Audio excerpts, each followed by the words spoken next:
അത് നോക്കി. ഒരു ഡൂഡിൽ വർക്കിന് നമ്മൾ എവിടേക്ക് എത്തിക്കാൻ പറ്റും, അതിൻ്റെ ഏറ്റവും വലിയ ഉദാഹരണത്തിലാണ് നമ്മൾ നിൽക്കുന്നത്. നമ്മൾ നിൽക്കുന്നത് ഹാരിസ് മ്യൂസിയത്തിൻ്റെ ഫ്രണ്ടിലാണ് കേട്ടോ. അപ്പോൾ ബാക്കി വിശേഷം കണ്ടു. തൊട്ടടുത്തൊരു ഓപ്പൺ എക്സിബിഷൻ നടക്കേണ്ടതെന്ന് വൈകിയാണ് ഞാൻ അറിഞ്ഞത്. മച്ചാവരെ ഞാൻ പറഞ്ഞ സംഭവമില്ലേ, ഇത് നമ്മുടെ വർക്ക് ഇവിടെ എക്സിബിഷന്. ഇത് ഒരു രക്ഷയില്ലാത്ത ഫീലാണ്. ഈ വർക്ക് ആദ്യമായിട്ടാണ് എൻ്റെ ഒരു വർക്ക്. ഞാൻ പോലും എക്സിബിഷന് ഇതുവരെ അപ്ലൈ ചെയ്തിട്ടില്ല.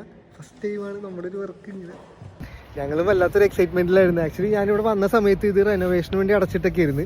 അത് കഴിഞ്ഞിട്ട് ആ സമയം കൊണ്ട് ഞങ്ങൾ അവിടെ ഇവിടെയൊക്കെ ആയിട്ട് കുറച്ച് മ്യൂസിയംസൊക്കെ വിസിറ്റ് ചെയ്ത് കഴിഞ്ഞപ്പോഴേക്കും ഇത് റീഓപ്പൺ ചെയ്തപ്പോഴേക്കും അതിൻ്റെ മൂഡ് പോയി, സത്യം പറയാല.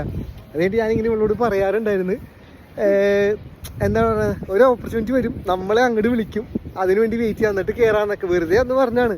പക്ഷെ അത് ഇത്രയും വലിയൊരു ഓപ്പർച്യൂണിറ്റി ആവുമെന്ന് ഒട്ടും വിചാരിച്ചില്ലായിരുന്നു. So happy, so grateful. അപ്പോൾ അത്രേ ഉള്ളൂ.